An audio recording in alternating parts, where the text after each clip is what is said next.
A massive thank you to all of our sponsors on the Suffolk Non-League show. Without their help and support this year, we would not have been able to have made the improvements that we have done to the show.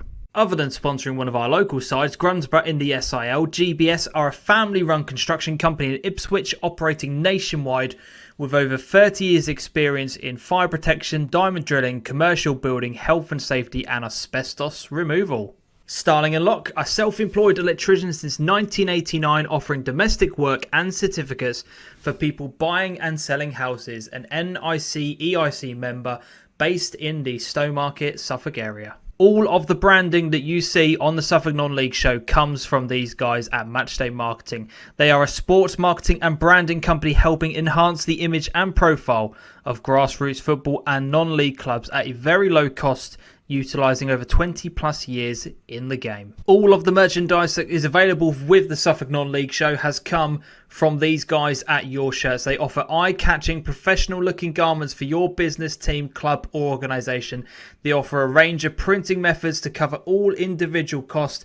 Doesn't matter if it's text, images or anything else that you require to look unique and stand out from the competition. These guys are creating our website and they can do the same for you. Clabber Creative are an agency based in Framlingham, Suffolk, offering fully managed football club websites. They are about giving your club a professional look, feel and ongoing support to maintain the site. Alpha Surveys, providing topographical and measured building surveys throughout East Anglia. If you are in need of quality surveys on any home improvements, contact Alpha Surveys on Instagram. Links for all of these companies will be in the description below. Go and check them out and tell them that DJam has sent you.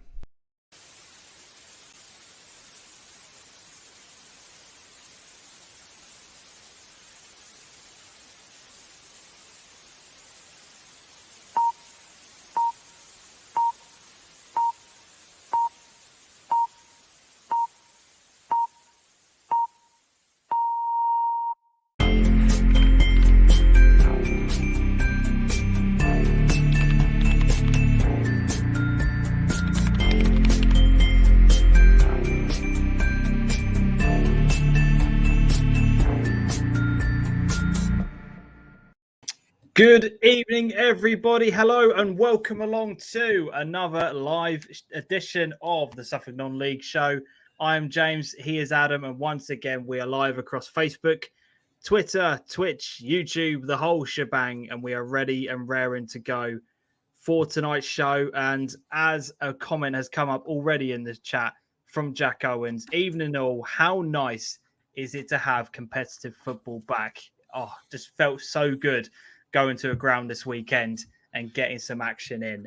Yeah, absolutely loved it. And I'll talk more about the game I was at later on in the show. But Adam, how are you, my friend? How are you doing? I can see you're adjusting your... yeah, I'm adjusting my lighting. I look a bit jaundiced, but I'll just take the Mediterranean tan.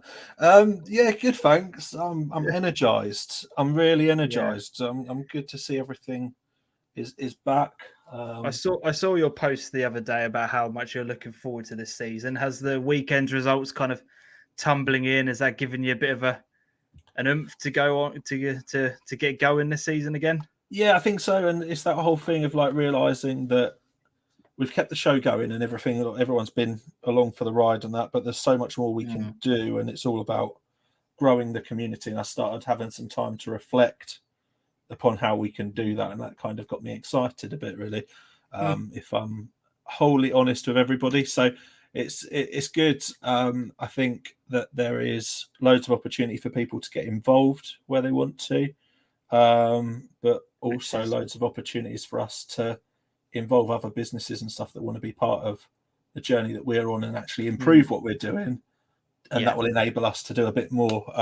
One of the key things that we've got lined up, hopefully for this year, all being well, will be a Sunday football show, covering Sunday League. So that's a bit of growth for us that we've got there. And I think there's going to be a few other ideas up our sleeve as we roll out so that people will see a bit more of us. Yeah, just to kind of give a bit of context behind that, we had a big update from StreamYard. They are the company that we run this software and this program through to present to you in a live show.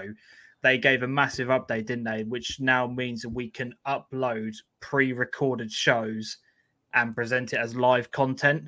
So potentially other shows that we can do moving forward will be a lot easier and won't necessarily require us being involved in every single show. So we won't need to sit here and manage it all the time. It will literally be an upload and away we go, which is a massive, massive change. And it's a big, big step forward from StreamYard to be able to do that, which now means, as I said, hopefully for you guys moving forward throughout the season, there'll be far more content than just the Suffolk Non-League show, than the matchday experiences. There'll be more stuff moving forward. So yeah, it's really, really exciting and really, really good news from our perspective as well, which is great news. But yeah, so there's that update. Let's get some people's messages up on the screen, because we've got loads of you absolutely piling in, which is great. Got Maverick in the building. Good evening, mate. Hope you're doing well. Alex, it's been a while since he's been around for a Monday show, but he's here. He's waiting. Yes, mate. It really has been a while. Ben's here. Hi, lads. Football is back, and I was wrong about Woodbridge. Fair play to Leon. Yeah, they've got a very tough start. The next few games are very, very tough. So we'll see how they kind of fare after about 5 or 6 games in. But yeah, they've done very well. Got off to a very good start this weekend. Ben's in the building. Good evening, mate. Hope you are well. Matchday marketing evening, chaps. Exciting kit news to reveal. We'll DM you. Ooh, well, we've got a reveal tonight. We have a reveal. Oh, do we? Well, he's got kit news to reveal. Oh, okay. That's a reveal. We'll keep an eye on the DMs. Maybe it'll come in throughout the show. We'll see. But yeah, Jack's message from earlier on. Oh, it's just so good to be back. You can play all the preseason games in the world you want. This sounds like a Football Manager clip, doesn't it? You can play all the preseason games you want, but it's nothing like competitive football. And it really does feel like that. Alex, congratulations once again, my man. Well done on your wedding. It looked like it was a fantastic day. Hope everything went well. The pictures look great anyway from what I've seen. So hope the honeymoon has been good. I can't remember where you went away, but it was somewhere in the UK anyway. But hopefully you're well. And I hope you don't feel too exhausted after the honeymoon, Alex. Yeah. To be honest, if he didn't, I'd be very disappointed. Very disappointed. Shem is here. Evening, gents. Hope you're well. Yes, evening, Shem. Hope you're doing all right. Hannah's in the building. Evening, Hannah. Hope you're good. Your pictures again from the weekend from Witten were absolutely superb.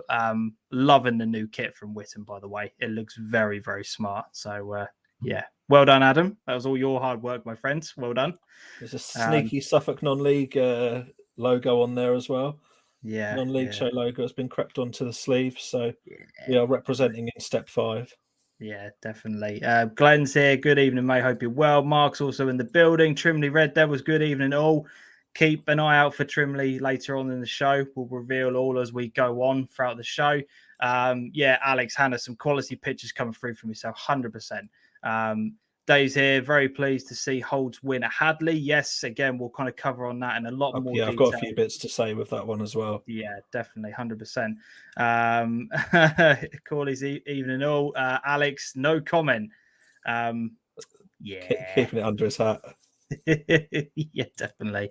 Yeah, but whilst more of you come into the show, we've got a lot of local news and also national news to cover. And we've also got obviously all the weekend's action to review and also preview some of the fixtures that are coming up during the week and the upcoming action, including FA Cup. So a lot to go through on the show. Before we do jump too far into the show, as we always do, a massive thank you to all of our Ko-fi members, all of those people who make one-off donations towards the channel. If you want to make any donations, you can either do it via the Ko-fi link, click on that in the description either, or type the address in to one of your internet searches. Or you can do a live super chat donation right now on the show. Any comments you want to put up on the screen, whatever it is, I have to read it out. You can put in there any comment you want, as we've found in previous shows. I've got absolutely battered for that, and my dad has given me pelters for some of the stuff I've had to read out, but that's fine. It is what it is. So yeah, thank you to all of our Ko-fi members, and also a massive thank you to our Patreon regular monthly contributors, including the second page here. Again, fantastic. It really, really does mean the absolute world to keep the channel going and all of the improvements that we normally do. And yeah, really does mean the world. Right, let's kick on with tonight's show, shall we? First bit of news, we're going to bring in our guest this evening straight away to discuss it. We had what looked like a couple of statements being released by Henley over the past past week or a few days, etc. That we just wanted to get a little bit of clarity and just try and find out what was going on at Henley Football Club. And when we were talking about it, there was only one man we were going to bring on to talk about all things Henley. So I'm delighted to be able to announce that our guest for this evening to give us a bit of an update of what's going on. You'll know him as the Hat. It's Tony Stone. Tony, welcome, my man. How are you doing? Not bad, my friend. Not bad. Been a busy few days. Good man. Yes, I can imagine.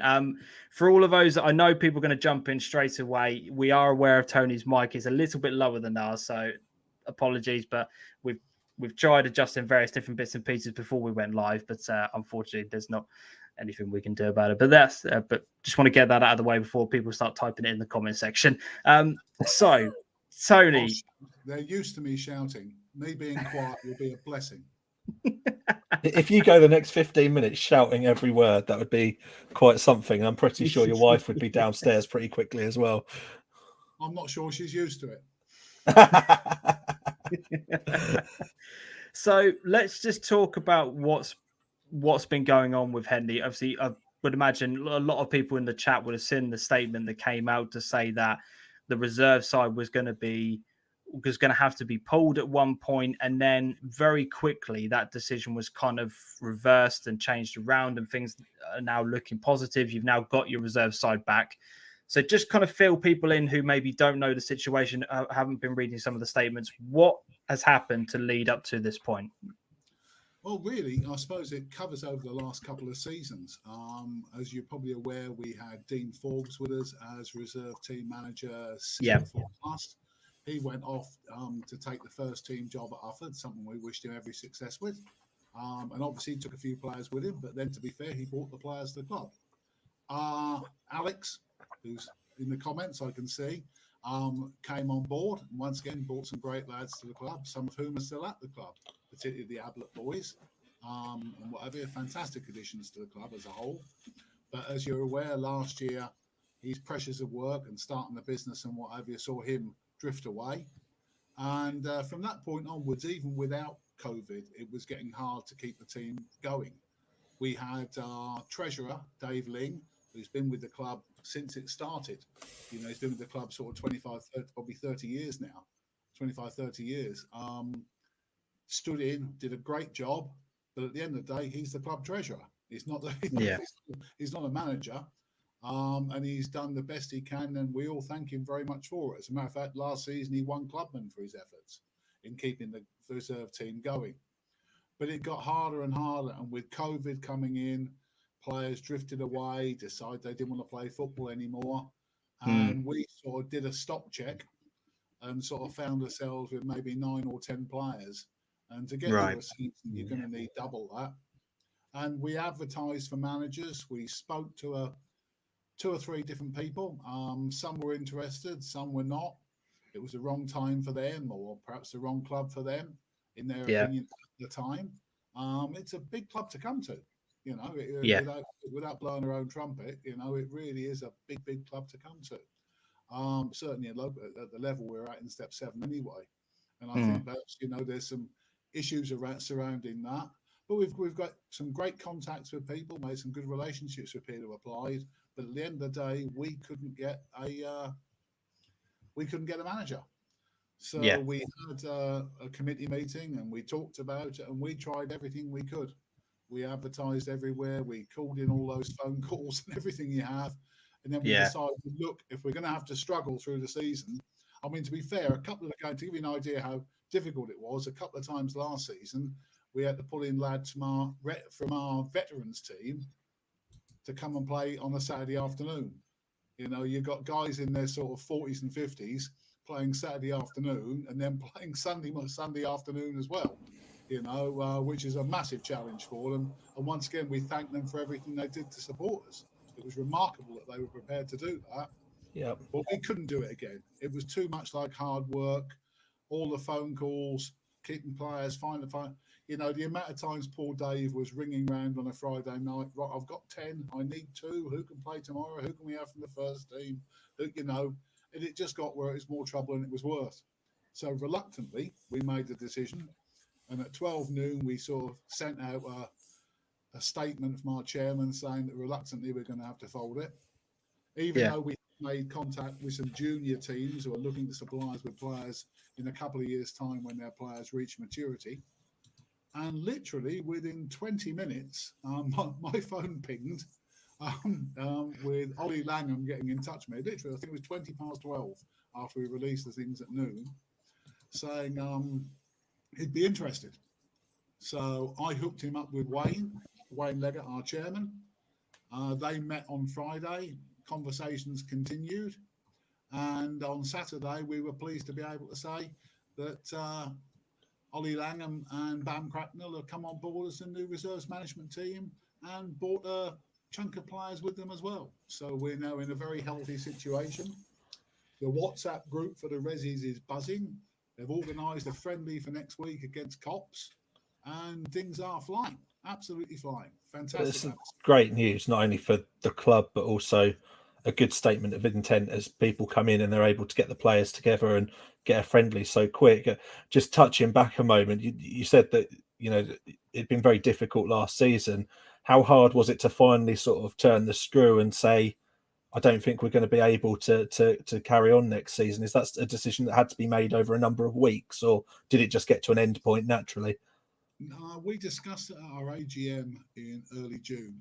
Right, okay. We said that would be our sort of, we had it sort of filed there, tucked away if we couldn't get anybody, and we kept working, we kept pushing.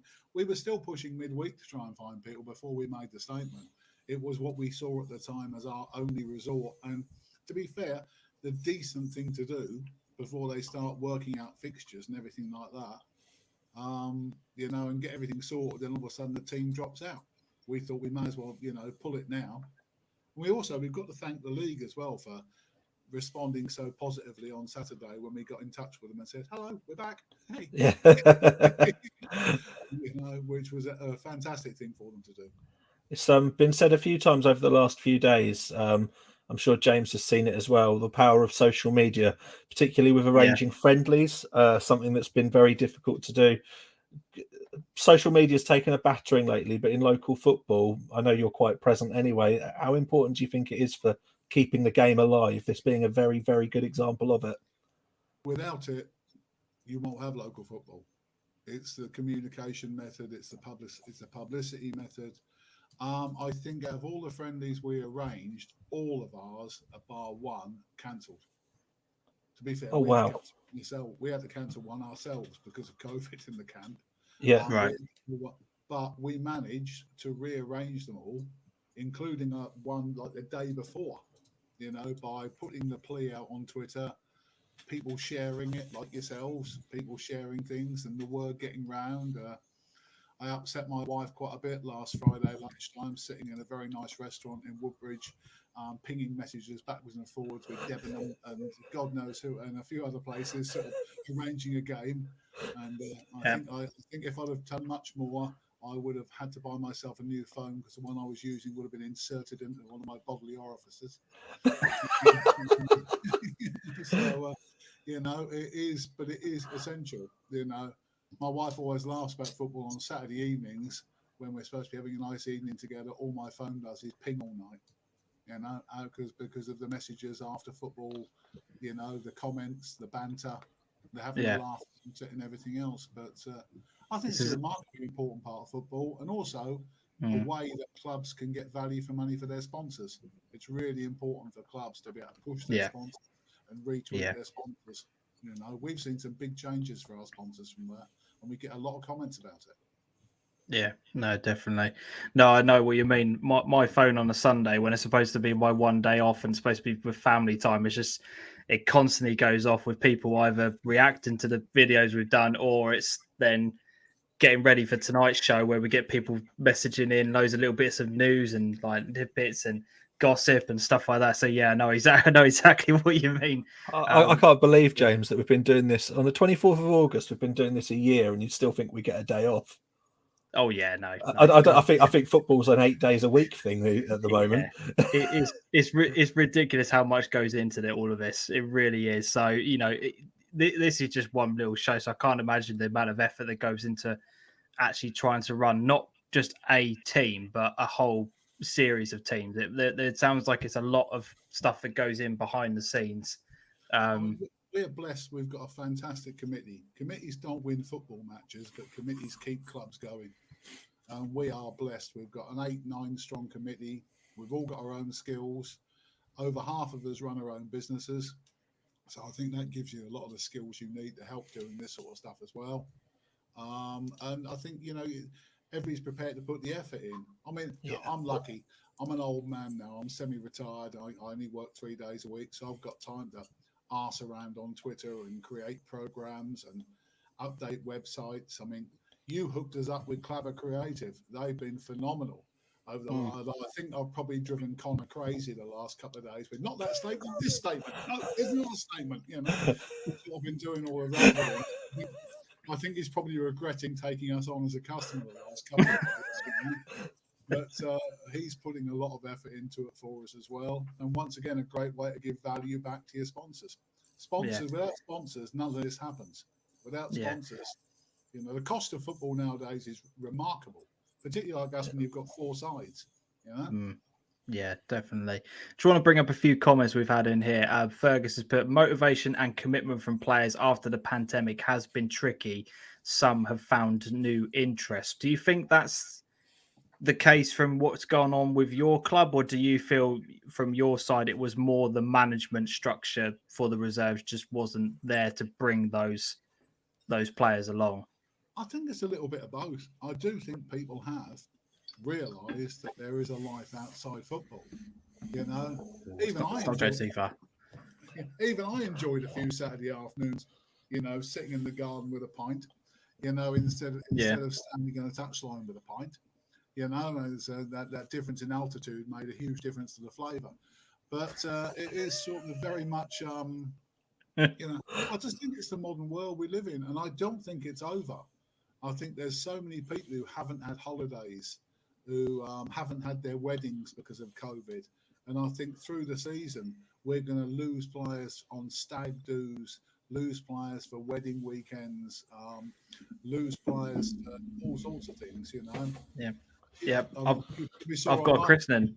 I've got a christening this weekend. Unfortunately, I've got to go to, which, is one of those things, but I'm not going to be able to go along to a game on Saturday. Who gets christened on a Saturday? I know. Honestly, don't start me, mate. Honestly, I'm fuming. Don't start me. Absolutely fuming.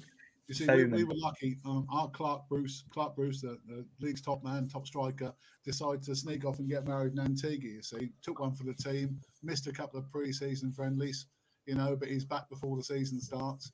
As a matter of fact, he came back. He played his first friendly on Tuesday night last week, and scored with his first touch of the ball. I was about to say, I hope you've frozen him out until he shows he's fully fit. He scored 4 goals that night. Is that all? Just the 4? Just the 4. But literally his first touch of the ball with a free kick from the edge of the area in the top corner. So I think it's fair to say, perhaps he kept his exercise regime up while he was on honeymoon. Yeah. Clark doesn't run hot and cold though, does he? He's just hot always. Yeah. No, to be fair, he has slipped behind lately. I think he's got 168 appearances for Henley, but he's dropped down to 167 goals. So he'll be keen to get a couple in his next appearances to keep his 1 a game average up that he's had since he joined the club. It's like the SIL flipping Messi, isn't it? Yeah. Yeah. Oh, God, don't say that. His head will get even bigger, mate. Jesus. Can't get as big as his hair. Yeah. Yeah, true. We've had Davies got in contact, said, totally agree, though. I've got my own wedding on the 14th, which, again, is going to take you out of action there. Trimley have commented saying it's amazing what it takes to keep clubs going. Committees behind the scenes are invaluable. I love hearing that from a club account. Yeah. Coming in here. Because it shows that mutual. Yeah, it just shows that mutual appreciation, though, doesn't it? That people can see how hard it is. And Trimley are one of those clubs, though. You go down there, the committee members meet you, talk to you, have a chat with you, and everything 100%. like that. It's what it's all about. It really is. And most clubs at our level are like that. Most of the time you go places, there'll be committee members going, hey, how are you? There's the bar. You know, mine's a pint. You know, etc. etc. You know. Alex has put on here, Henley's a great club. I'm so happy that the reserves are still going. Only there a short time, but I've been welcomed by all and wish them all the best. Just from your perspective, Tony, how important was it that there was a reserve side in place because it's one of those kind of levels of football, and we've been guilty of it, of not really giving the reserve kind of things the coverage that maybe some people feel like it deserves, and not really showcasing the results and stuff like that. How important is it for the whole club to have that link between the youth setup, the under 18s, then a link between the first team and what goes on below that? We've never been able to have youth football because of the fact we've got one pitch and one pitch only.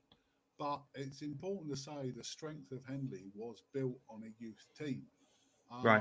The team that got us promoted all the way through the divisions, all the way up from the Division 5 up to the Senior League, was mostly based on an under 14s team that was from Witton Sports Centre, run by Mark Dunham, and I was his assistant manager there. My son played in one. My younger son played in that team too. They came to Henley as the reserve side when they were 16. After a couple of years, not even a couple of years, but a year, I think, they became the first team because they were better than the first team. Two members of that team are still in the first team now. You've got Mark Story, Bushy, our club captain, who I think is on like about 420 games for the club at the moment. Christ. And Byron Tejano, who's on about, I think he's on 390 or something like that. He'll hit 400 soon for the club. Two of them are still here with us now. And a lot of them are spread around local football as well. There's a few at Grunsborough, etc., and what have you about the place. They were the heart and the soul of the club that came up and saw us achieve senior football. Back in the days when we were like a Division 4 team and we used to look at the big boys like Cranes and Achilles. And I remember it's something that Wayne and the club chairman and I have spoken about often. We would stand there and go, one day. Yeah. And we achieved it.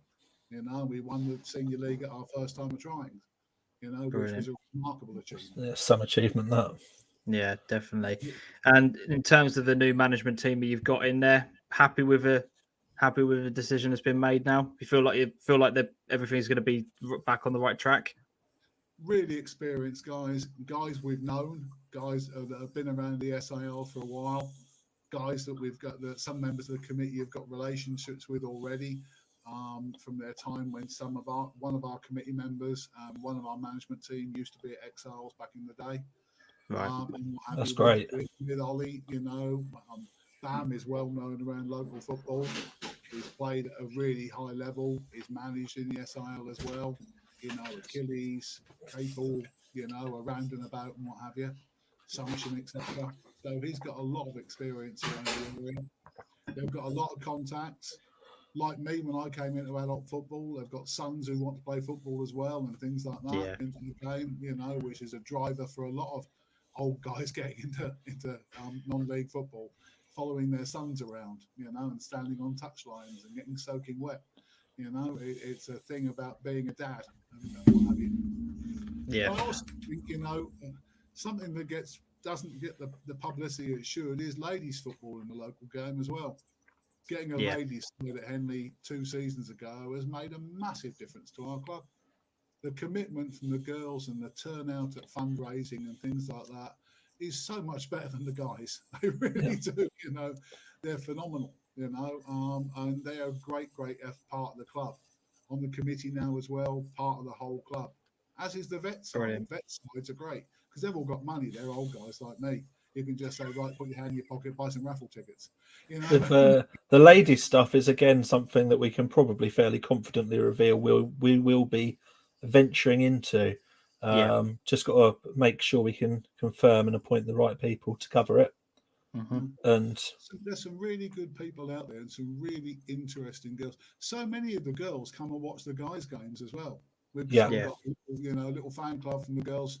When we were in the Senior Cup semi last season, which was played, the season before was played last season, I think the whole team turned up to cheer the guys on. Literally, the whole ladies team turned up at Witten to cheer the guys on, which was amazing. Brilliant. It's nice to have that allyship between the two teams, though, like cheering each other on and backing each other, because that's what brings the whole community of the club together. It's very important. So big credit to that. Few of the lads turn up to watch the girls as well, which is always good. Always that's good. right. Yeah. Exactly. Yeah. We've got a comment coming up on here from Jamie. Why haven't you got your hat on? There we go. Sandy, just for you, mate. Sandy, that's just for you. You knew you weren't going to get through the whole interview without it, were you? You nearly got there. I was going to bring them all down and just sit here and change every 10 seconds. Yeah. Showcase all of them. Brilliant. Be like the generation game, Tony. I've got too many. I don't need 3 or 4 trips down the stairs to bring them down. It's too many hats. It's an addiction. You can't help it after a while. I knew somebody would ask, hence why I brought one down ready for me. I think I'm going to start getting like that with this obviously shocking hairline nowadays. I think I'm going to have to start doing that. It's definitely going to save me. It's either that, or I'm just going to buy you a tin of dubbing to shine it up with, James. It was wearing glasses that got me at the hats. That was what it was when I had to start wearing specs full time. I can't stand having wet glasses when I'm watching football, so I started wearing an old leather bush hat so I'd keep my glasses dry so I could see the game. And people started saying, "Who's that in the hat?" etc. like that. So I adopted it as my nom de plume. So a bit of being fat got me into beards. Hides up all manner of chins. Yeah, I must confess, I've got more chins than a Beijing phone book, so mine does tend to hide mine a little bit. Oh no! Brilliant, absolutely brilliant. Love that. I know you're pressed for time, Tony. Obviously, so appreciate the fact that you've come on. We've got one bit of other news from the SIL that we're going to cover in a second. Do you mind just kind of hanging on, just so I can get your thoughts on it? Yeah, happy to. If that's all right. So, the other news that we had from the SIL over the past few days is the announcement that came from Achilles. And well remembered, Adam, before we went live on the show, you prompted me to get that sorted out.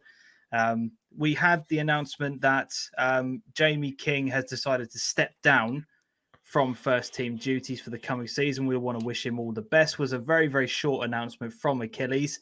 And then yesterday, they made the announcement of a reappointment of Jason Cook to the first team managerial setup. Jason will be joining a trio of Sean Bell and Aaron Russell. We wish them all the best for the upcoming season. Tony, before I get your thoughts, Adam, this was something that you talked about last week on the preview show, wasn't it? Where I think you actually said that Achilles were the team in the SIL that you were the most worried for. Am I right in saying that? Yeah, I think it was, I wasn't. I felt I didn't have much conviction behind how I felt they would do. Kingy not really getting a competitive game under his belt before everything went so south last year in terms of suddenly the season being stopped, and I don't think they really got. I think they opted not to restart when teams were given a choice.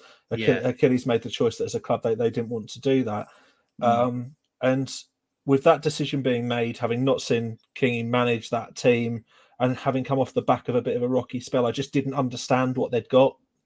And that was the basis for that. And I felt very difficult I felt it'd be very difficult. I hadn't seen a lot of announcements come out of them as to them sort of getting players in and stuff. And I know they were quite excited about getting King in because he'd got the experience of being within the club for so long. And to that end, I find it a strange announcement, but there are reasons behind everything. Is what it is. And they move on again. I've got to admit, I don't know too much about the people they're getting in as a tick because they said the reappointment. I don't know of their previous time. Tony, do you want to fill us in on that? Anything that first of all, what do you make of the news from somebody who's well established in the league? What did you make of it? I think Achilles have found it difficult lately. They've gone through a lot of managers. They're a massive club. I mean, you can't forget that. In terms of Central Ipswich clubs, they are right up there. Really, really up there. Top of the game for years upon years upon years. they were saved by the pandemic, I suppose, from possible relegation, along with others, and things like that. They didn't have the best of seasons. I don't know if it was last season or season before. I can't remember. Everything's gone. Everything's blurred. The last 2 seasons. The last 2 have smashed into one, really, haven't they? They really have. Kingy was a big part of Achilles for a long, long time, and much respected down there, much loved by everybody down there. You see the way the pundits talk about him online and things like that, even over the last couple of days since his leaving's been announced. You can tell the kind of reputation the guy's got there. Jason's been around. He was at Hawley, he was at Diss. I think he was at Grunsborough for a little while, I think, before he went to Diss. And I think he was at Achilles for a little while before, but I don't know. I could be wrong, but I seem to think he sort of went almost before a game was played or something like that. Well, it might have been at Grunsborough where that happened. I really can't remember. He's got a reputation, as a manager.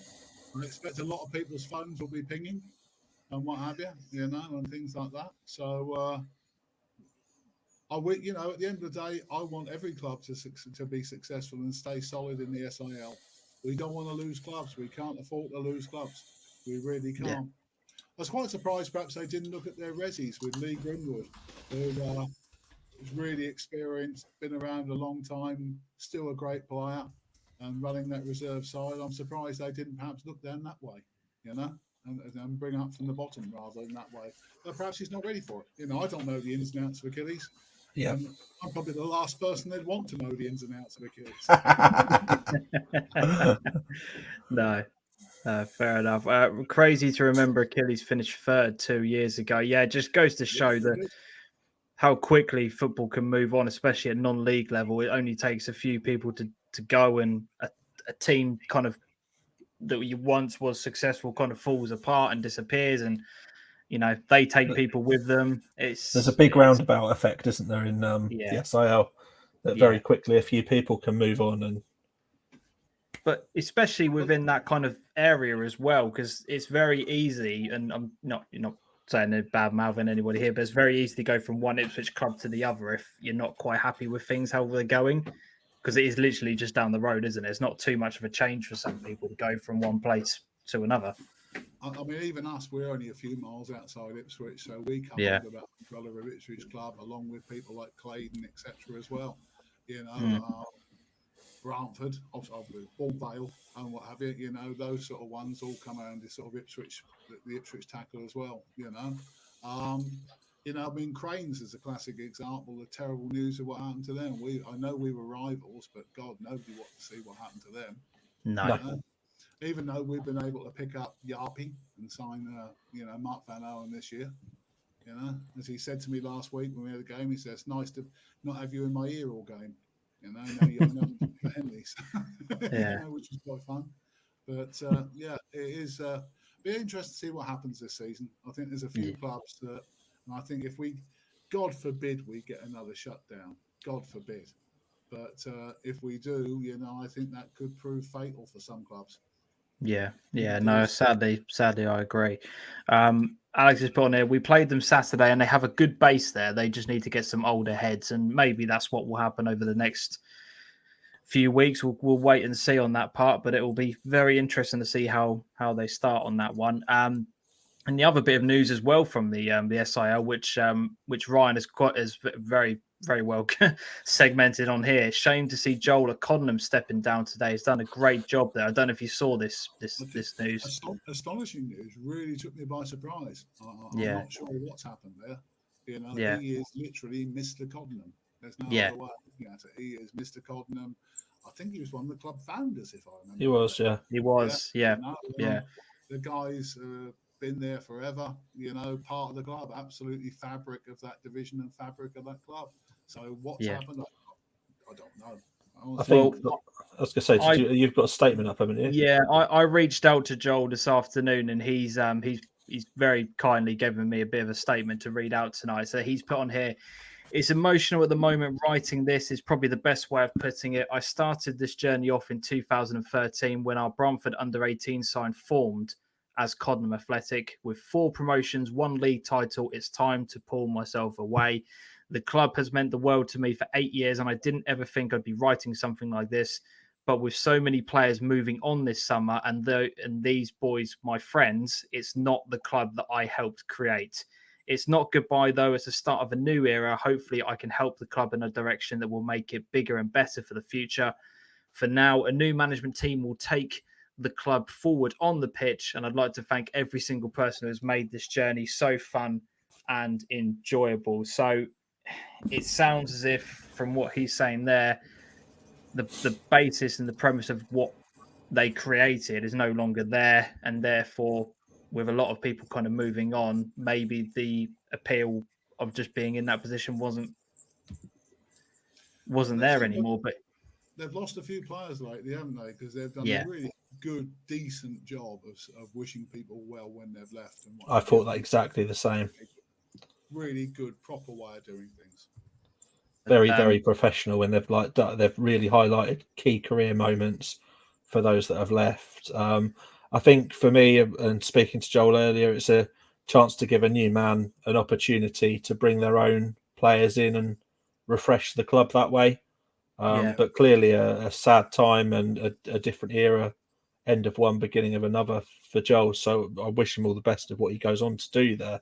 And I hope Codnam can keep on pushing in a different guise now. Yeah, because what you don't want to see from this is somebody who founded the club leaving, kind of handing it over to other people, and then very quickly that kind of falling apart. You don't want that to happen. We don't want to be in a situation where we are losing another club. So we'll keep an eye on that, and we'll see how things develop. But I'm sure wherever Joel finds himself, whatever kind of role he does within the club, if he wants to move on, I'm sure wherever he goes, it'll be a great success, because it's not just on the field stuff that he did, and it's not the management side of things as well. It's all of the stuff in the background. It's the sponsorship stuff. It's the pitch that he got sorted. It's the things like all of the programs and all the kind of stuff like that he got going, that were more than just what happens within that 90 minutes on the pitch. He dealt with everything. Like, I remember speaking to him for the first time when I met him, and the amount of effort and time he puts into that place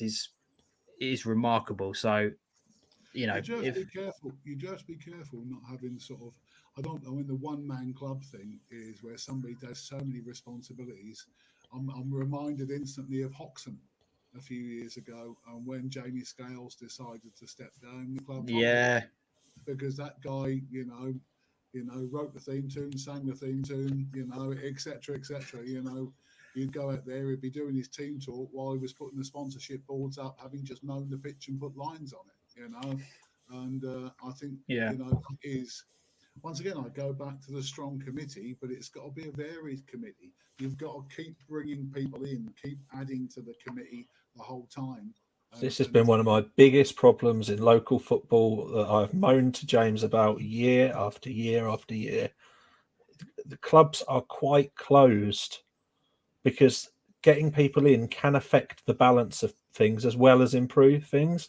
And I think local football's got to be a little bit more fearless in inviting anyone in that wants to be a part of it, because they will not only help diversify thought within the club, which will be good, but they will also diversify tasks and make the load easier. And it's a big, big area of improvement that can help our game thrive rather than fall apart when things go a little bit wrong. I think we've added a new member. I mean, we've lost a few too over the time as well, but we've made changes to our committee at every AGM, I think. As a matter of fact, I think this year is probably the only year, with all COVID and everything gone on, I think this year is probably the first year that we haven't actually added somebody, because we've got people who, we've got people from different areas. Our secretary and treasurer were playing with the club and founded the club when it started, which is getting close to 30 years ago now. And then you've got people who've joined in. Strange, I do genuinely believe this is my 20th year at the club, and probably my sort of 15th year on the committee, 10th to 15th or so year on the committee. It is astonishing how quickly time flies when you're having fun. Yeah, it really is. It really, really is. But you've got to keep putting people in. You can't be vain. You can't create a power base. It's not what it's about. Otherwise you'll go mad. All I have to worry about is the media. I've got nothing else to think about.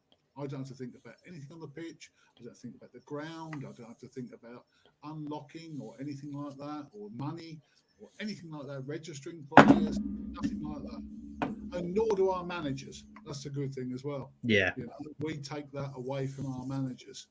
One of the big things we've done over the last year or so is get the little credit card reader machines. So all the things like that for fines and stuff like that. The old, sorry, I haven't got any cash on me today. No, terrific. Where's your card? Click. Thank you. Bye. Etc. And it's all done. And it's a ridiculously small investment, but it makes the club so much more efficient. Really, really does. Yeah. It's little things. You just take the weight off your managers. You can't ask people to manage football teams, arrange pitches, and do all the paperwork and everything else as well. Nobody needs that. It's too much to do. Yeah. You've got to diversify the pattern around. We've got people who liaise with the management. We've got people who take care of sponsorship. We've got, all I've got to do is the Twitter, the match reports, website, etc., programs and what have you. My job's easy. It really is. Brilliant stuff. And shout at referees, I think, is in there somewhere. I'm not sure. I hope that's not in there. Yeah, it's in the terms and conditions, the finer print. Love it. Absolutely. Brilliant. I really appreciate your time this evening, Tony. I know we've kept you way beyond the 10-15 minutes. Thanks for the 10 minutes that you promised us. I know. Everybody knows I talk far too much and too long anyway. If I don't say it, somebody else will be on there very quickly saying it. Probably one of my fellow committee members. A couple of follow-up comments we've got on here. We've got Sands United saying completely agree, many hands make light work, and Andy's put on it spot on. We've got to let the managers manage. 100% agree with that. But yeah, Tony, really appreciate your time, my man. Thanks for coming on for tonight's show, and myself and Adam will definitely be over at Henley at some point in the near future and covering one of your games. I'm sure about it. But good luck and keep up the good work. Everybody really appreciates what you guys are doing for non-league locally. We really do. Thank you so much, Tony. Thanks. Really means it was. Speak to you later, mate.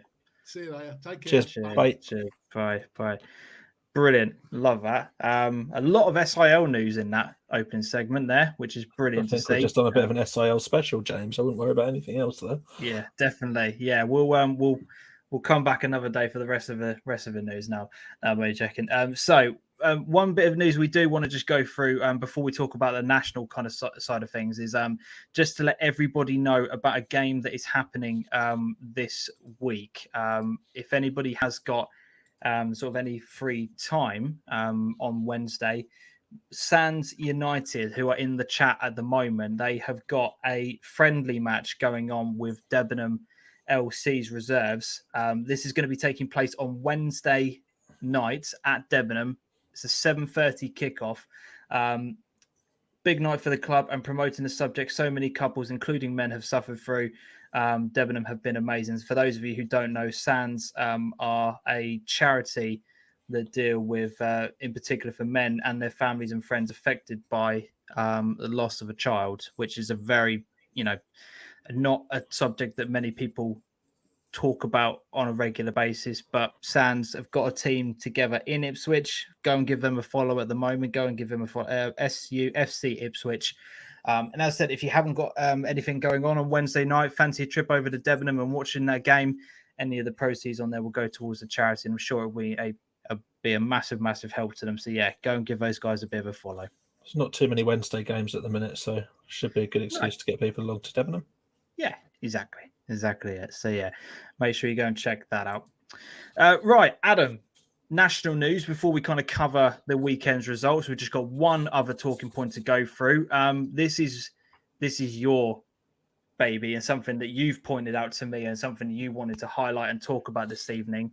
It's the National League season ticket prices. Now, there's one club in particular that are near us in the Norfolk area where you've seen, and it's been talked about quite a lot, with Kings Lynn season ticket prices. What do you just kind of expand on it before I get the graphics up and some of the responses that we've had to it?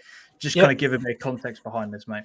Yeah, so I saw something retweeted by Ollie Bayliss regarding how much season tickets were going to cost across the National League this year.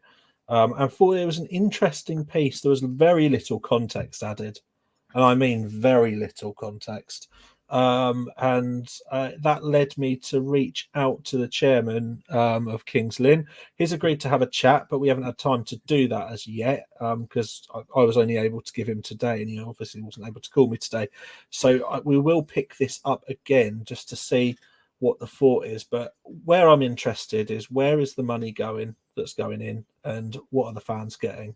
So if we bring up the graphic, you'll see where the concern comes in. So there's some interesting price variations in here. We'll start with Solihull Moors, who National League season ticket for £195 is an absolute steal. I don't know how much they're charging for their chips, but I could afford to get 2 portions a game. But Kings Lynn, where we're going back to, can't see it bigger. I didn't think about people on mobile. So Kings Lynn's price here is right in the middle of the screen here. It's £420. Yeah, for an adult season ticket. The concession price is £380. Yeah, and we've only got £40 cheaper for a concession. Yeah, and junior prices is at 180. Now, this caused a bit of a spark online with a lot of people talking about it, and it's just something that we thought we would highlight in tonight's show. But as you can see on there, that's 20 quid more than Notts County, who are the biggest club in the National League. So it does seem quite a lot. It's £50 less than Ipswich. Yeah. It begins to beg the question of, and that was Ipswich in an adult sort of area as such. It's quite a lot of money. And when it says child price not applicable, the £180 that's been found is for anyone under the age of 16. So it is expensive. It appears expensive, but I want to be able to spin this the other way if there is a bigger story to be told. So there were some responses that came in, so I've gathered those. So give your average National League club the same average attendance and income from other sources as a Championship club, and you might find that they can make their tickets cheaper. That was replied to by saying, I get that, but if you're trying to attract new fans, you're not going to get people to invest that kind of money into non-league. You're looking at £20 a game there, and local teams I watch are around £10 a game. The local women's teams are £40 for a season. Yeah, so there is a big difference on there. We got WoW more expensive than some Championship clubs. £400 for non-league seems very steep. Stoke starts at £379. We've had Kings Lynn £100 cheaper than my Everton season ticket. Have you looked at this?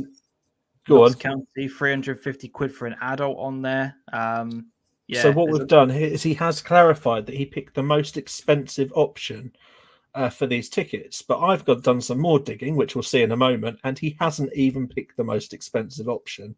No. So this is where it got really interesting. So I just went on to look at the price of football. So we're looking at the price of non-league now, or is this simply the cost of COVID? And that's what I want to clarify with the chairman. General admission tickets are not that much cheaper. They're £380 to stand. It's £420 to sit. So concession prices. Now, what I do find interesting is the difference between a 16 and under standing and a 16 and under seated. That seat will cost you £120 more a year for someone under the age of 16. So I hope it's comfy, because that doesn't look the best value for money. Student prices don't feel right. I don't know what other clubs do, but £260 and £300. But I don't know if this is money that goes into some investment pot and you get something else. But what I wanted to make clear is that they showed the most expensive ticket option, but right at the bottom of the page, Premier seating, £500 for your season ticket if you want a Premier seat at Kings Lynn. Yeah. And that is a lot. Yeah, I'd love to know what's involved in that £500. Look, I'm sure we'll get Stephen on at some point, or even just to provide a statement on what goes into those costs. But Yeah, I It mean, does I seem, went in through comparison to the rest, it does seem a bit the other stuff, off. and Kings Lynn stuff just seemed to be fairly expensive, and I didn't understand it. So the home shirt for Kings Lynn is £50. I didn't realise that that's the cost of a National League shirt. Kids shirt is £42. An annual Yeah. parking pass is what I'll call an Eggleton, is £69 after his honeymoon. Um, and club Oh, membership, which is the only way that you can actually get priority to buy away tickets, is a further £35 before you go anywhere. yeah. That's So just, when you add yeah. all of that up and you've paid for your season ticket, and if you want a pair of Kings Lynn tracky bottoms, they're £50 also. You are absolutely sinking cash. Yeah, yeah, it does seem like quite a bit, doesn't it? Some of your comments on here, Maverick, ouch, Fergus, robbing. Not going to repeat that. Maverick, that's Sky Sports for a year, all going on players' wages, or is it the prawn sandwiches? Shem has put that's more than a season ticket cost at Dortmund, which, yeah, when you put it into that kind of perspective, club membership for Wrexham was free this year. There you Paid go. for by TikTok, isn't it? Well, yeah, that probably is true as well. But yeah, I'm sure we'll get further clarification on that at some point. But yeah, it's a good talking point. Why are the prices up at that particular level? Where is it coming into? Is it due to the fact that some fixtures weren't able to be fulfilled as well? That could be a factor that played into last season, and maybe that's had a detriment on budgets. I don't Oh know. my god, Shem's killing me.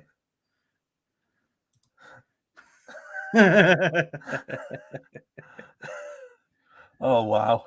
Brilliant, brilliant on there. So I just want to hear what Chairman's got to say for himself. He's willing to have a chat about it. Yeah, And at the end of the day, unless something else is going back, then kind of got to stand out to the fact that these are among the most expensive tickets yeah. in non-league, and everyone enjoys non-league because it's a budget way to enjoy football. Mm. And this gets difficult at this point. Yeah, no, that's absolutely fair on that one. Again, we'll get further clarification on it and we'll talk more about it hopefully in the near future.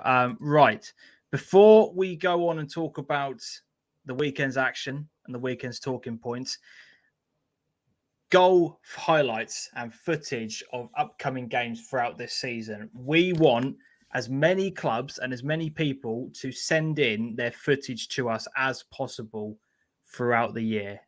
We are looking to put more context and more packages together based on the results in the games that we talk about moving forward into the new season. So we've been in contact with Trimley, who have sent over their goal of the month competition for pre-season games in July.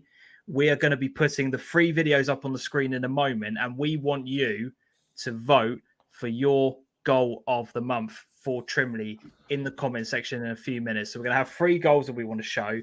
But moving forward, we want more clubs to send in footage to us. So if you do have any footage for games that are coming up, whether or not it's weekly, whether or not you want to do something like Trimley are doing on a monthly basis, but that's just for their goal of the month. They're going to be sending us in all of their goal footage on a weekly basis as well, and that's exactly what we want moving forward. Please send it in. Yeah, cool. I was going to say, this is something that we need you to be eyes and ears by tagging us on Twitter, because we're going to have to then contact clubs, but Correct. also a bit of marketing for us in terms of what everyone that watches does. If you can tell clubs that we want the footage and to get in touch with us, then basically every game we're talking about, we can do more of a match of the day style roundup, and this segment will get sexy. Oh, really? Steady on. I'll be doing it topless in a few weeks' time. I won't. Don't worry. If that's putting Video anybody camera off. arriving soon. Count Barton in. Yes, I love that, Love Jack. it. Absolutely love that. Shem, love this idea. Yeah, as I said, we want more clubs involved this year than ever before. We want more footage that is going to be coming in. Showcase what is going on at your club. Talk about your highlights. Let's get them put out to the wider audience. Let's get this shared around as much as possible. So yeah, if you've got any footage, any goal highlights, etc., you want to send in to us, contact myself. Either DM me on Twitter or email me djamfm@gmail.com. Send me an email. I really need to drop that FM out because it's horrific. But yeah, contact myself, and we will make sure that that contact me, and we'll make sure we can get some highlights and everything sorted out on there as well. Fergus, let us know. I'm not sure about that for. Sorry, I'm not sure about that for that show ads. That's all right, Fergus. If you need a secret performance, if that's what you're asking for, you'll have to DM me. Yeah, there you go. So yeah, make sure you send them over to us. But anyway, Trimley, let's get their goals up on the screen now. So we have got the first goal is Max Paul, and this is a goal that was scored against Tattingstone during the month of July. So this is the first goal. We're then going to bring on Tom Curtis versus Claydon Reserves, and we've got Nathan Reed versus Grunsborough. Each goal, A, B, and C. I want you guys to vote in the comment section. Let's bring the first goal up. So this is Max Paul against Tattingstone.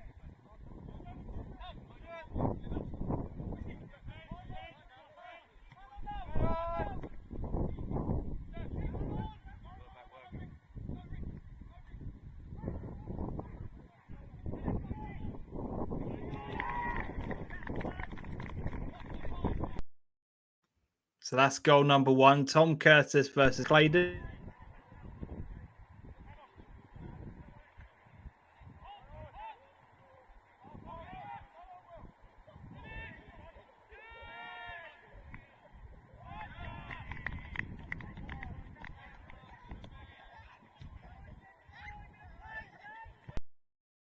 And we've got Nathan Reed. Cheeky.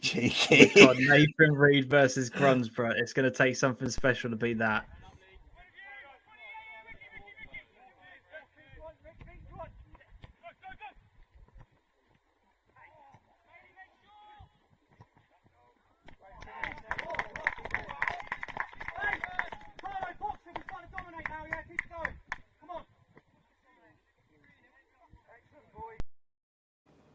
Don't get me wrong, that was a very, very good finish. But tidy. For me, it's B. I don't know about you, Adam. Which one did you? I enjoyed B. I also enjoyed the defender trying his very best to absolutely get his foot above his head to try and get it out because of the bounce. So B for me. Definitely. We've got Fergus, B, cheeky. Ben saying cultured finishes. Ben, let us know. A, B, or C, mate. Put it in the comments right now. We've got Shem, goal B. Fergus says A all day long. Let's change his mind quick. We've got Chris saying B, Hannah B. We've got Andy saying C. Jesus Christ, the comments are flying in. Bloody hell, guys. Ben, goal B, very good build up and a cheeky finish. Alex saying C for the build up. There was some lovely football. A little pass around the corner in the middle was nice. C, decent move. Dan saying goal A. Dan loves the top bins. Yeah, he does. Yeah. B, gotta be. Gotta love a cheeky one. Says Tony on there. B says Dave. Daniel Sturridge for GBS. Love that. Not the goal against Claydon, says Dan. Sands is saying B, like a pitch wedge to the hole. Yes, yeah, very good, very good. Ryan is saying C, and Irv saying B. So we've got a bit of a split here between B and C. Barnard wheel to decide. But look at the interaction. This is good. This is how we can operate like this every week with loads of different teams. 100%. Get it on film and let's get everyone talking about the absolute bangers we're scoring because they were some lovely goals. 100%. We've got Alex is on B as well. So B for us seems to be. We've got 1, 2, 3, 4, 5, 6, 7 voting for B, and we've got 1, 5 for C, 2, 3, 4. We've got 4 voting C. So it does appear as if B is the winner from that goal. So Loving the responses, guys. I'll stay impartial. User Fox is saying B, hands down. Jack Owen saying B. I think B's a unanimous winner. So let's just What would play you that go goal. with, James? What's your thing? B all day long. Yeah, B all day. okay. It's not for me. It's not even a contest. Just a quick one. Hannah it's not even Parnell's comments. Shame Dan Davis's goal on Saturday wasn't on film. Now he apparently scored from the halfway line, right. Catching the keeper off guard. However, in the notes from Swaffham on their website, they put like a lucky punt from 40 yards found the net on the bounce or something, and it was the saltiest write-up I've ever read. It was incredible. But big shout out for that. Yeah, we've also we also had Maverick saying on here saying, I wish we had a camera at our game on the weekend. Young Hayden scored an absolute blinder, but yeah, there's going to be a lot new VO. I'm not working for them, but there's a new VO being released. They're holding a conference, I think, for it on the 6th to tell you about all the new features. So if you haven't got one already or you're interested in some changes, there's all sorts coming out. And I think for clubs, it's going to be really beneficial. And I think the clubs that have got the VOs already will say how beneficial they are for the coaching aspect. Yeah. But for the ability to start getting your content going viral and raising the audience of people that are engaging with your club, there really 100%. Is something else there. Barris Altentop's goal for Bury was ridiculous. I haven't seen that actually. Oh my goodness! If you can get that, it is absolutely ridiculous. Let me just see. I'm guessing that's on their Twitter feed, right? It's on Bury's feed. Yeah, they're paying someone to come and film their games. If we got in touch with Russell, we might be able to get Bury's goal sent in. Because I know he does watch. Sorry if you guys can hear that. Let me just see if I can just get this up on the screen because I haven't seen this, so it's tremendous. So here we go. Let me just remove Dan's comment here. Right, let's get the full benefit of this. Okay.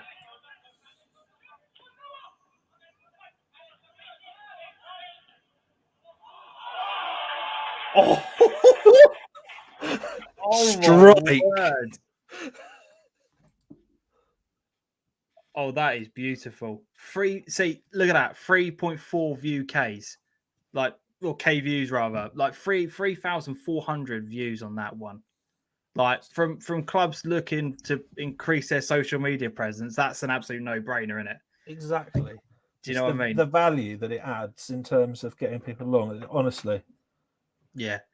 But yeah, from a goal of the month competition, from a Trimley perspective, I think it's a unanimous in the end. A goal B wins it. Let's just watch it one more.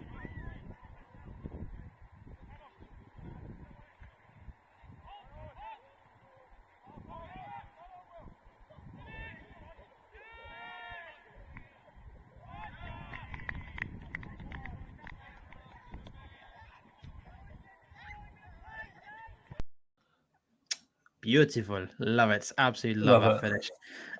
Yeah, look at that. Banger. Barris's goal was absolutely class. It's a screamer. Beautiful.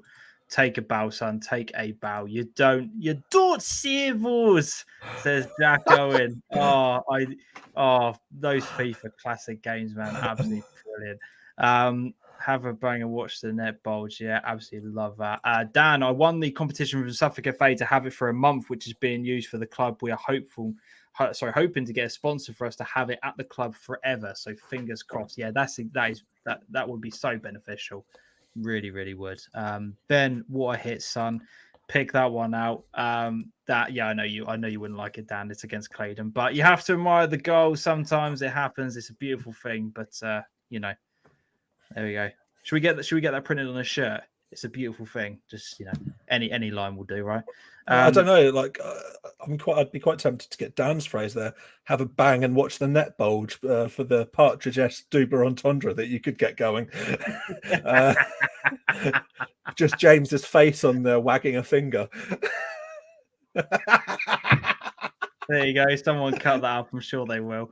Absolutely brilliant. Yeah, but yeah, well done. well done in terms of the goal of the month. Big congratulations to Tom and your goal. Well played, mate.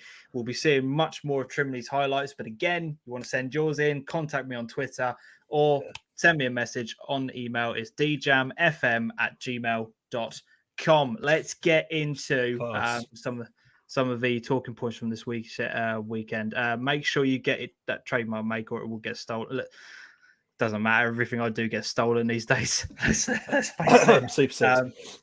Yeah, as we all well know. There? How about Hadley's goal? Haven't seen that. Is it? I'll look for it and I'll retweet it after the show if I can. A goal floating around from Stanway as well, Harry. I don't know if anyone's seen the Stanway goal from the weekend. This is what I mean. We need all of this content and we need it on the show.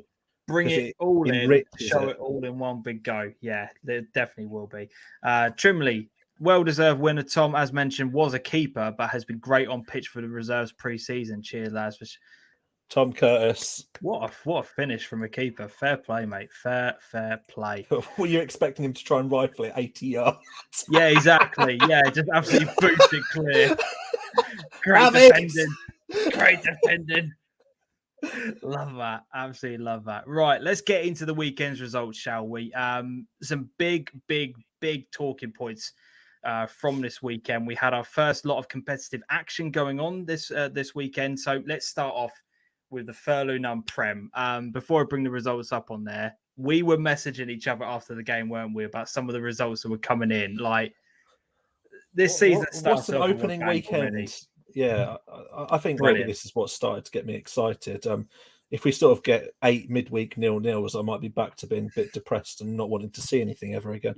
But no, like honestly, it's unbelievable start to the season. Yeah, it's been great. Let's get the results up on the screen here. So, opening round of games, we had Brantham Athletic winning 2-1 at home against Fakenham. We had Ely, the game that I was at. They lost 1-0 to Woodbridge. If you haven't seen the highlights of the game, go over and check it out on the channel after tonight's live show. And there was the interview with Leon Moore from Woodbridge after the game as well, who spoke very openly and honestly about what's going on at the club, his thoughts on the game, etc. It was really good to catch up with Leon and just have a bit of a chat with him after the game as well. We had Lakenheath and Thetford drawing 2-2. Hadley United, which I know you want to talk about in a moment, Adam, winning 2-0 away from home against March Town. We have Mulbarton and Mildenhall drawing 1-1. Newmarket 2, Kirkley and Patefield 1. Norwich United and Haverhill Rovers 1-1. A team that I said I was going to be worried for Haverhill. They've signed a few players before the season kick-started and a very, very good result for them. Walsham Llewellows 1, Wroxham 2, and Witton 2, Swaffham 1. Guys, get in the comment section right now your result of the weekend from the Furlough None Prem. Were you at any of these games? Did you watch any of the footage? What happened in these particular games? Let us know right now. Adam, any particular game that stands out for you? There's a lot of results in there that could be talked about. What's your kind of standout thought from this weekend? Mulbarton getting started on the campaign with a fantastic result. Mildenhall are very, very strong, which we're not going to get away from all season long, to be honest. So to get a point there is, for me, an overachievement for Mulbarton. I think a really good place to start off. And if I'm right in saying, I think they had a penalty late on as well, so I had a chance to nick it, but them's the breaks. That's how it works. But 1-1 at home against Mildenhall, that is a absolutely excellent start for them. Norwich United versus Haverhill Rovers. Haverhill brought in 7, I believe, very late on in the day before they announced it all. Norwich United will be disappointed. They'll be disappointed. And Haverhill have come from nowhere with that one. They took an early lead. So Norwich fought back into it. But for me, again, that's another standout result for Haverhill. A very good start for them in a game they wouldn't have expected to win. Not away. No way. Not a chance. Before you go too much further, I have just been sent on Twitter one of the goals from Hadley over the weekend that Harry Brown was talking about just in the comment section here. So that was my next stop. So go for it. Let me just drop this graphic. So here we go. This is the goal. Oh, no, what's going on? Why'd that stop? Yeah, well, that's the finish. What a goal. What a Uh, goal. Love that. So, yeah, that happened. So Brilliant. Hadley early doors is one of the ones I called out, as I think they'll go strong. I think they will do all right. And I don't know anything about March Town, so it's quite difficult to know about the overall quality of the game and stuff. But if they score goals like that on a frequent basis, there isn't going to be too much stopping them. So good start for Hadley. I'm generally worried about Swaffham anyway, but Witten getting off to a good start with a very refreshed team, signed some good players in pre-season, and I do think that they are going to go strongly this season. Even from a very neutral point of view, I think they've got a decent squad there that are capable of doing bits. Overall, though, there's obviously not high-scoring games, and I think that's going to reflect the closeness of the league. It's only game week 1, but I think that's very reflective of what we expected, a good quality, tight league, and game week 1 has proven it. Yeah. How about you, James? Yeah, if my game was anything to go by, which was the Ely versus Woodbridge one, I fully agree with that statement, because even though the fact that Woodbridge went 1-0 up, throughout the whole of the 90 minutes, there wasn't a massive amount to kind of separate the two teams. You know, I think both sets of managers were very, as I said in the actual match day experience, both managers were very frustrated at halftime with how things were going. Neither set of teams were particularly happy with the way that they were playing. There was things that were going, maybe, passes astray, nobody keeping a hold of the ball, the tempo's not being right at certain times, going too quick at some points and going too slow at others, and it was very disjointed. The second half was a lot better from both sides, but I think we're going to see that for a lot of teams at this level of football. They haven't had a competitive game in a long, long time. You're talking November of last year for a lot of clubs was the last time they played competitive football. It's going to take some time for teams to build themselves up and get themselves into a bit of a rhythm going. So, I kind of expected it, but yeah, very, very close games all round. Again, not many teams kind of, taking the game by the scruff of the neck and really dominating it. For example, the Wroxham game, I think they scored a very, very late goal, didn't they, to win that? Yeah, that was an actual comeback victory as well. I think it'd be fair to say that Walsham, Kirkley, Mulbarton, probably those three, as well as Haverhill, would have all not been too disappointed had they have lost by a 2 or 3 goal margin, knowing who their early opponents were and the moves they've made. And it's all been quite well contained, and there's no damage been done on that first day of the season whatsoever. Yeah, no, definitely. Some of your thoughts on here. So we've got User Fox saying Fakenham unlucky not to come away with something. Brownford well drilled and use their pitch incredibly well drilled is a phrase that you will hear time and time again this season. A lot this season, yeah, 100%. But it works, doesn't it? Do you know what I mean? That way of playing for them is effective.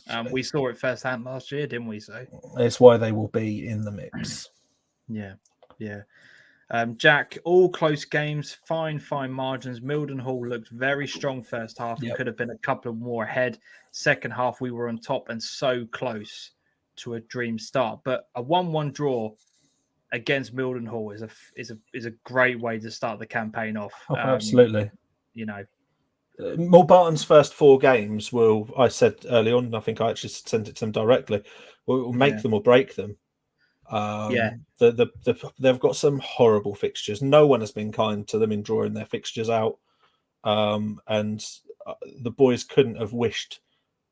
Any wish they would have been put in would have not have resulted in the start they've got, I don't think. But it gets them at the quality early on, and it sets that pace. So, did you hear Leon's interview after the game, mate, about their opening start? So they had Ely obviously on Saturday. Yeah. They've then got Bramford away.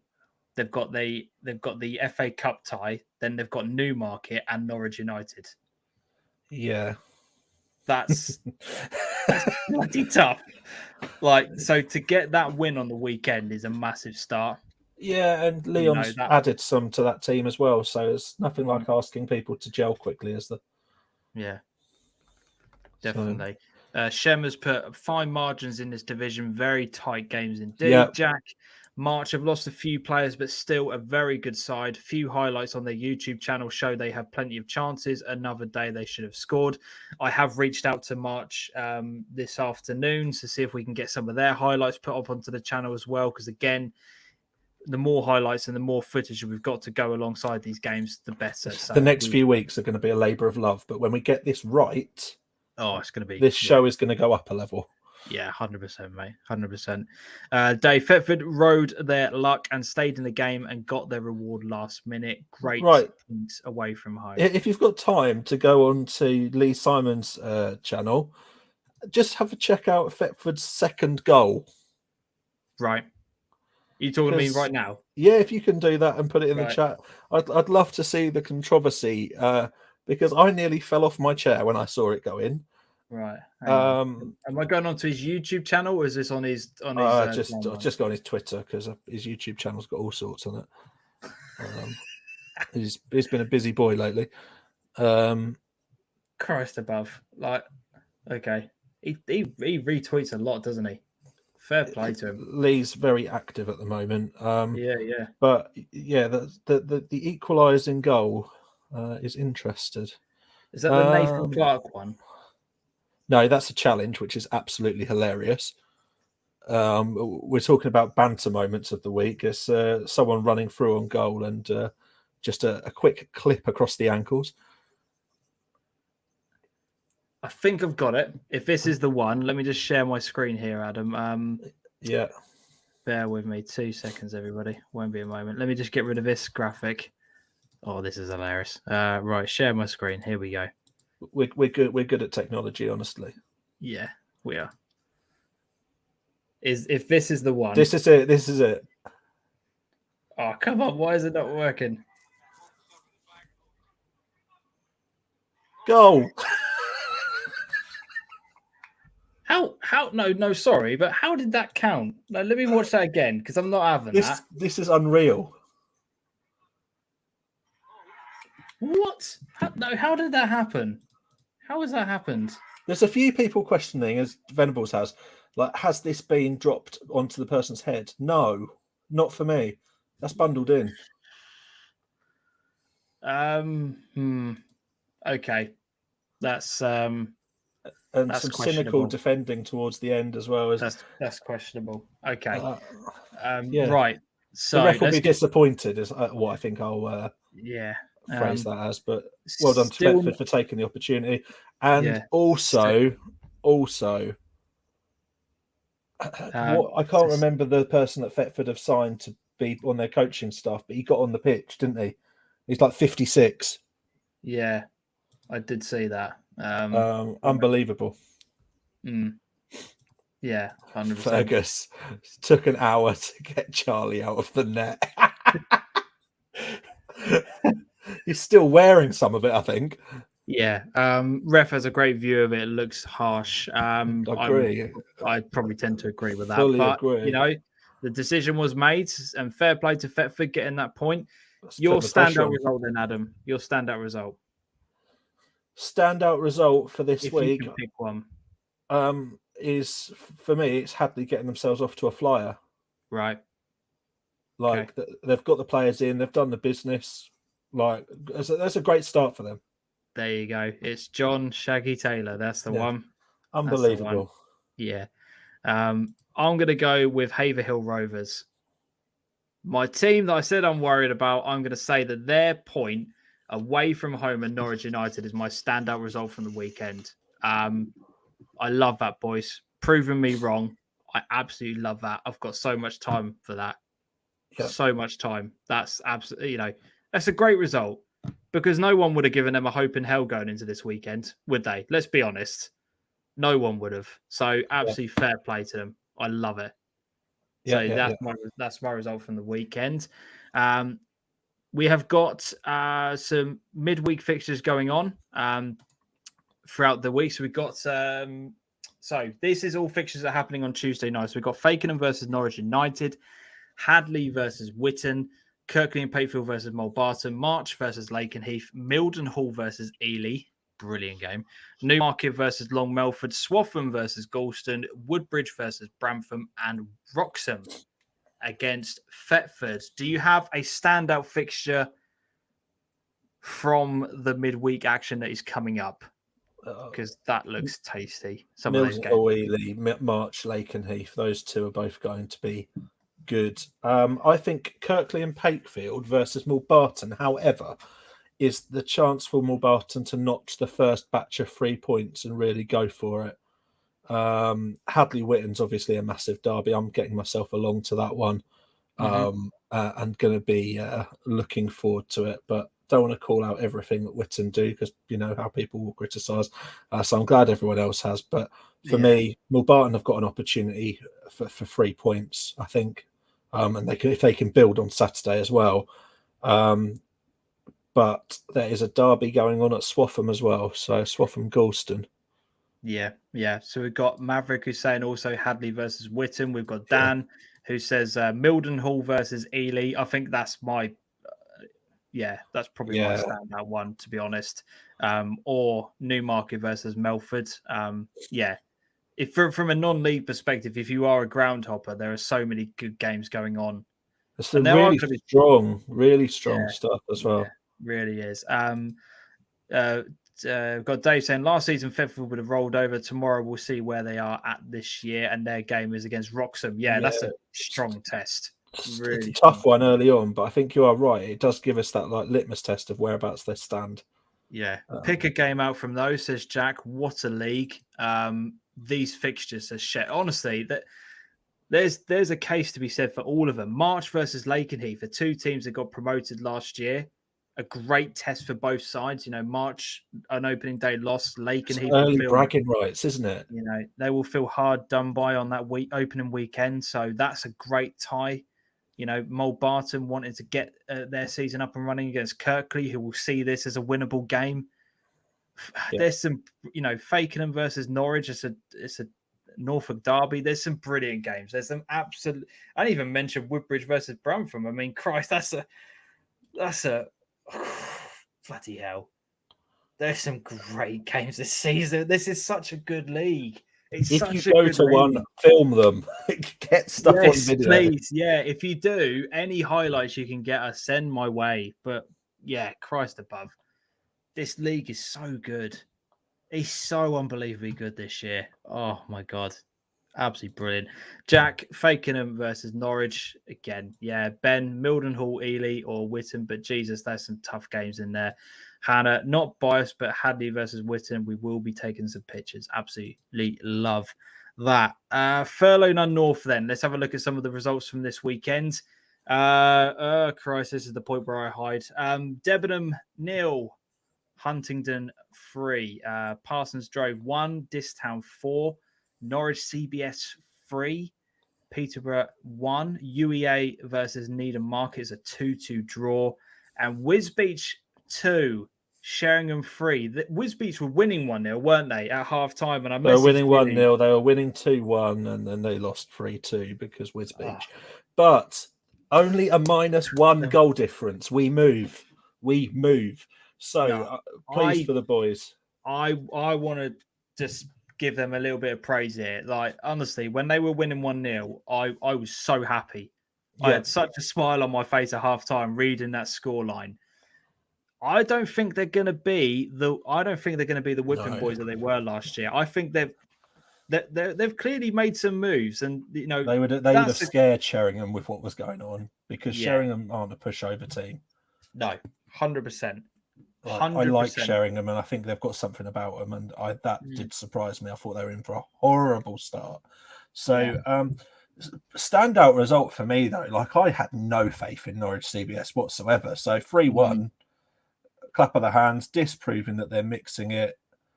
Debenham have been out and they've said how disappointed they were with the result. It's not what they wanted to start with, but every result, there's a lesson to be had, isn't there? So let's see how we go. Yeah. I mean, Dis winning 4-1 away from home. We're going to find out a lot about some of these teams as the first few games going on, because obviously Huntington, Parsons Drove, Peterborough are not teams that we've ever kind of covered and really ever given much coverage to. Well, Even any UEA and yeah. You know, this year is going to be very interesting for a lot of clubs in this particular area. But some of these results, I mean, is this town winning 4-1 a big surprise? It is compared to the way they played last year, but we do not know what Parson Drove are about. Exactly right. But they were away, so it's a big result. I'm not getting away from that. Yeah, no, definitely. But I know Debenham will want to be. They'll be wanting to forget week 1 as quickly as possible. Yes, yeah, but some very interesting results to open up the Furlong North. I said only the 5 games been played in there. Can we just bring up the? I was going to say, could we bring up the other comment from Venables? Yeah, hope this continue the great start. They've had a dodgy couple of years, and will be good to see them do well. Yeah. I mean, I've always liked going to Dis. I know they've got a bit of a, they don't have the best of reputations, and a lot of people do badmouth them. But they've got a good setup, though. It's enjoyable going there. Yeah, I've had a great time every time I've gone over there. They've treated me unbelievably well. Like they've been really good to me. So it's only a short walk from the train station as well, isn't it, James? stories in football coverage. Oh Christ! If you know this and you know that journey, yeah. Me and James are sometimes a bit over ambitious with what we think we can do. Yeah. Traveling to Norwich CBS by train then bus on a work night, that was another good one on our. Oh my god! Bloody hell! So this league is full of random journeys that we've taken in the past. So yeah. You haven't seen where UEA play, have you? No, probably at the university.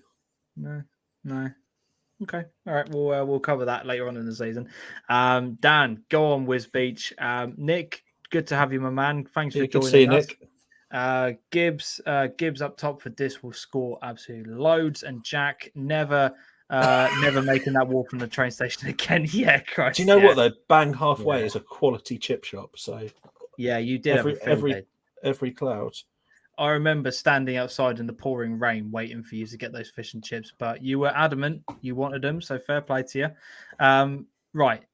Only the one game happening during the week. This is what happens when you make a league with 7 teams in it, or whatever it is. So we've got Sheringham versus Norwich CBS on the Tuesday night. Good match, Sorry, go on. Good match, that one. Yeah, that'll be a very good one. So if you're not doing anything in the local area, it's definitely a game to go and check out. But then we do have a whole host of fixtures going on the Saturday.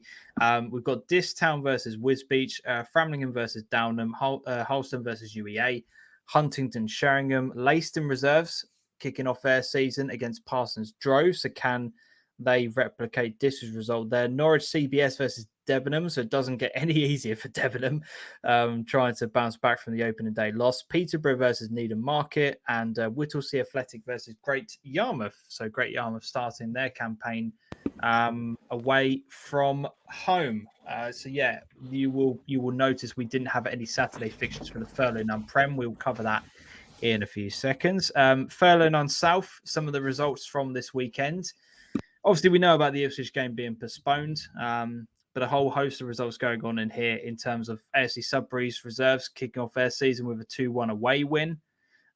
We had Halstead versus Newbury Forest 3-2. One of our other local sides that were in our league last year, Haverhill Borough, drawing 1-1 with Park View. Cornard. Yeah, I was going to say you forgot one. Yeah, Cornard United losing 5-0 to Burnham Ramblers. I was taking the mick out of the Ramblers last week because of their very left field name. But the one thing I would say about this fixture is that as an early start, Wanderers will want to be up there from the get-go, and a 5+5 goal difference. Either Cornard basically didn't turn up, or Burnham might have something about them that none of us knew about. Yeah. Eyes peeled. Definitely. Haverhill Borough back to the wall for 85 minutes and then equalise. But changes have happened at Haverhill, haven't they? they announced new management on a bit of an emergency basis just before the season started, and they will not care one jot about the fact that they've got that draw. Yeah, no, definitely. Burnham walked it apparently versus Cornard. Very, very sad to see, like, Cornard dropping 5 on the opening day. Well, there we go. And then we've got some fixtures going on during the week, including hopefully Ipswich playing their first game of the season against Cornard. So we'll be very interested that, won't they? And see if they can match that result, definitely. And Sudbury Reserves kicking off their season against Harwich and Parkston. Brilliant. And some other fixtures in amongst there as well. We've got Burnham versus Coggeshall, Frentford versus May and Baker, Halstead versus Wivenhoe, and a whole bunch of other games that I'm not even going to try and pronounce because my pronunciations is awful. But you can see them all on the screen. You can see them all. I'm looking forward to get Hackney Wick getting underway. They've just launched their new kit and it's tasty. Would love one of them in the collection. Definitely. Just going back to the furlough none fixtures on here, we've had a couple of comments coming up on here saying the Holston versus UEA game is definitely a top pick from the weekend's results as well. So interesting. Very, very interesting. I've just seen Dan's comment. Yeah, if the game was off on Saturday, surely their game midweek would also be off. Please do not walk up to a fire and tip petrol over it, Dan. Is all I will say there. Because the night before that got called off, they played a friendly and took a lot of players with them. So yeah. Interesting.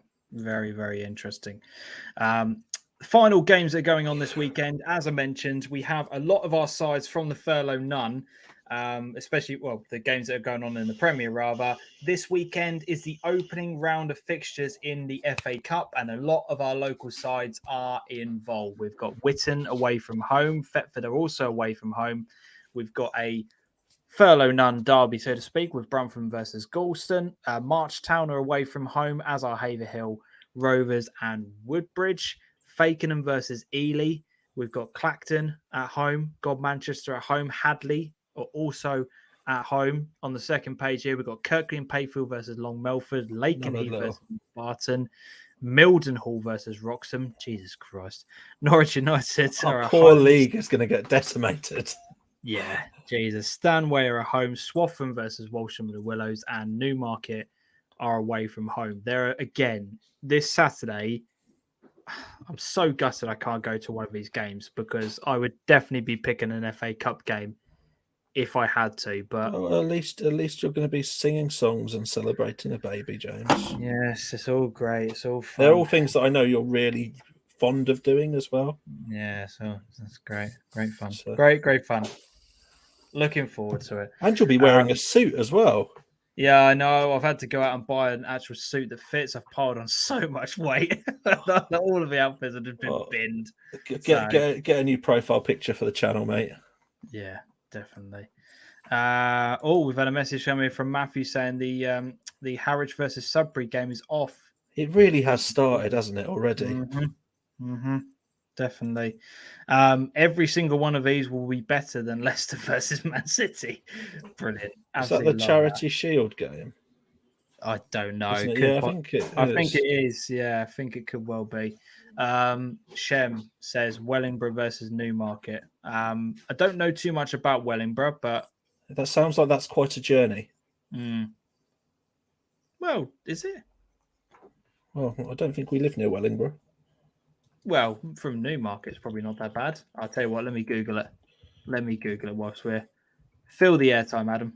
Fill the airtime. What game would you say you're looking forward to from the FA Cup? I know you're off to one, aren't you? I was going to say the Witton one, because that's where I'm going to, and it's actually going to be my first Saturday game in flipping ages. So I'm getting on the bus with all the lads and going for it. I say all the lads. Hannah's coming as well, so might try a little bit of filming. It's been a long while.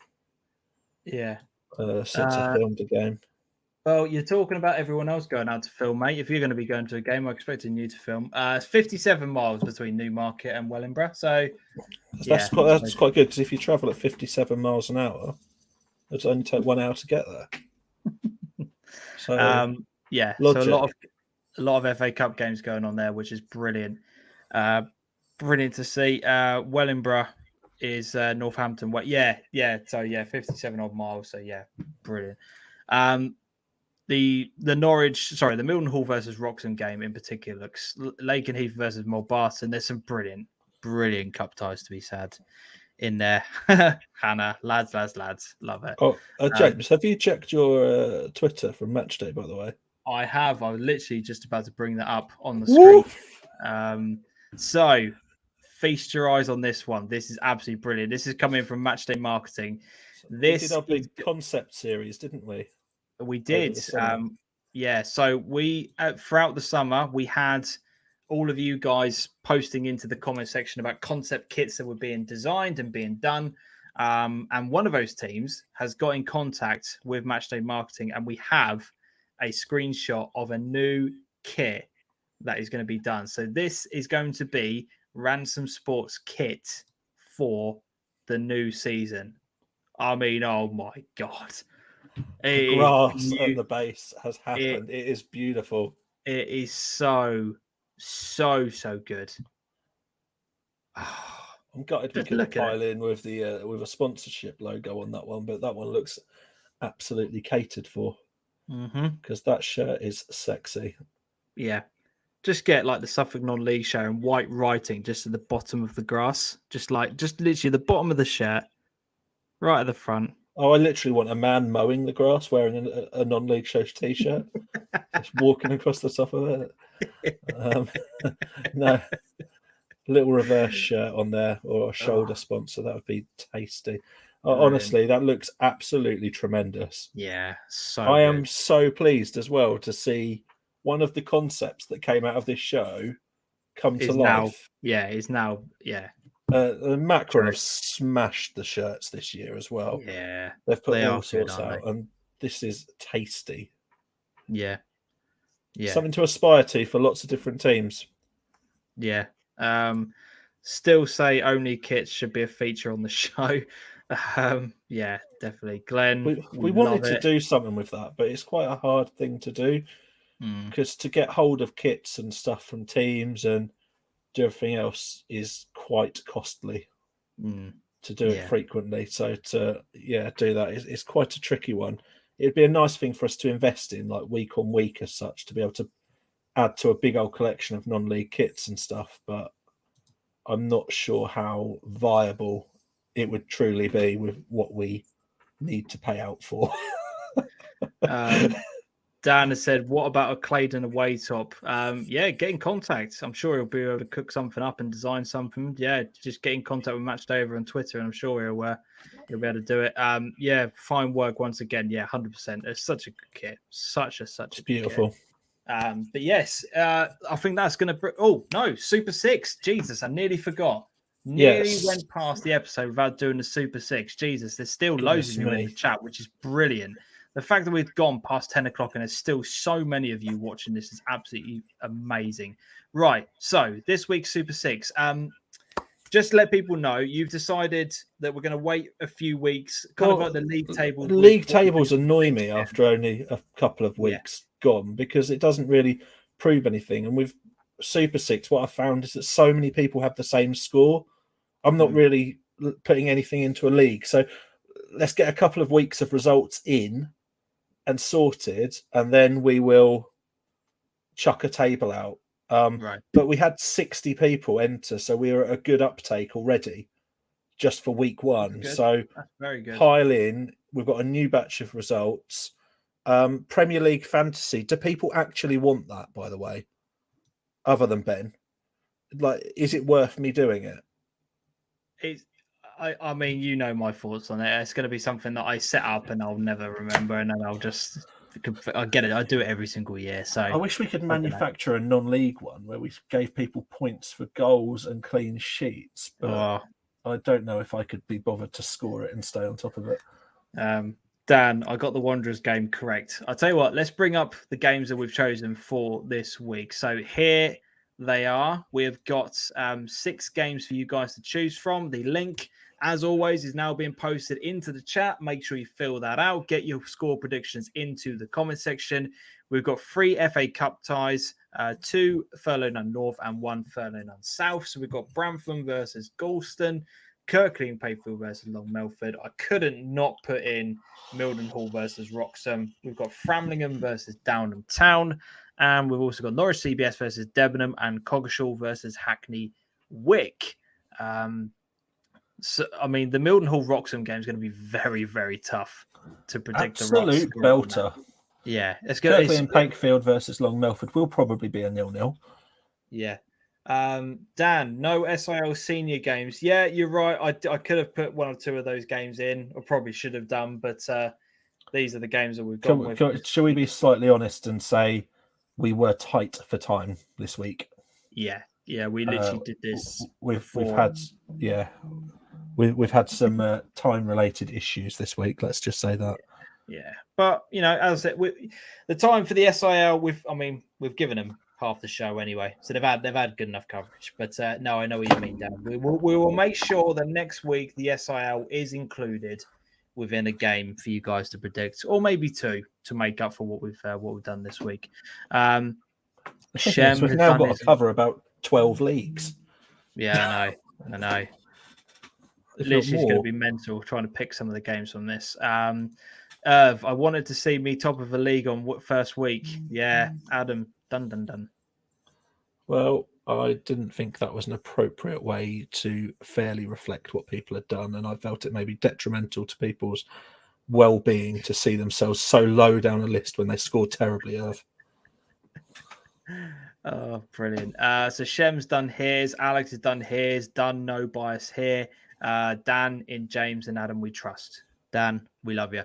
Dan, make sure you reach out to me, djamfm@gmail.com, mate. I want to sort you out with your prize for winning the joint third on last year's Super 6. So make sure you reach out to me after the show and I'll get in contact with you during the week and we'll sort something out for you.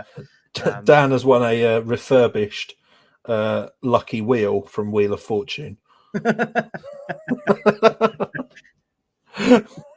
Oh, can you imagine?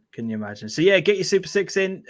Make sure you enter those in. All predictions must be in before this Saturday at 12 p.m. if you want to stand a chance to enter into this week's only week 2. But yeah, make sure you get your entries in.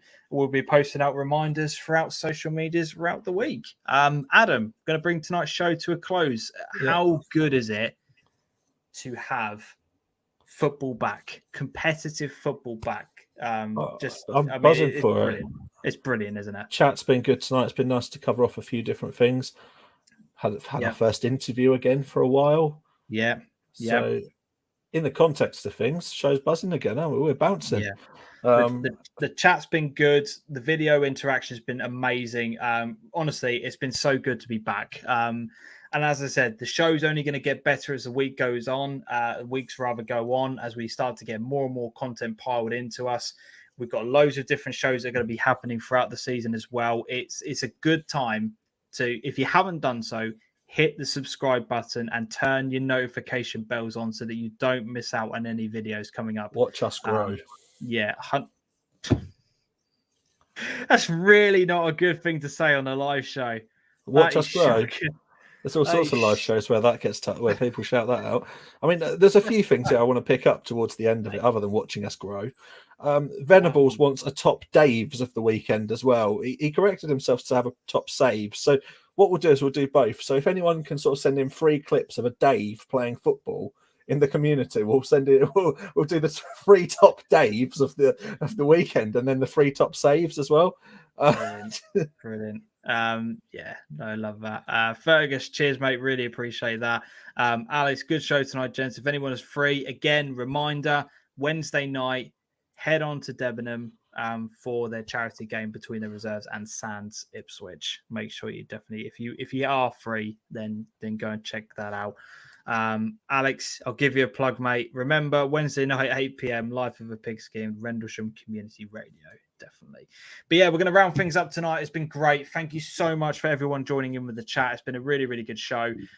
Reminder, there's not going to be any match days experiences from me until the 10th of August. I know. So poor. I'd shut the channel down. shut the channel down. Yeah, it's not worth anymore. Would have been all off. But yeah, so if you haven't seen the footage from the Ely versus Woodbridge game, go and check it out. You've got loads of time before the next one's out. But we will be back next Monday for the Suffolk Non-League show. And then there will be a game on the 10th, which will be out on the 11th. I'm not entirely sure at the moment, but I might be going live tomorrow. But I will announce more. He's let the cat out of the bag. I might be going live tomorrow, but I will announce something tomorrow if it's going to happen. We will wait and see on that one. David, really another enjoyable show. Cheers, mate. Alex, no on there. What do you call James in a suit? The defendant. Appreciate that.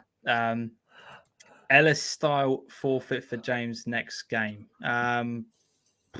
If we can get him to go in a blow up dinosaur suit to anything, that would be hilarious. If I went in something like that, you'd have to do the recording. So if you're up for it, that's your call.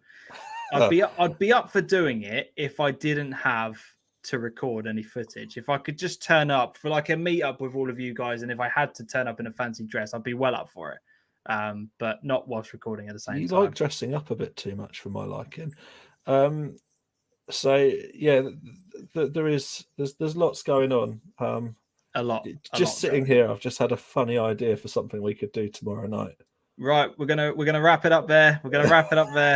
So yeah, really appreciate everybody getting involved.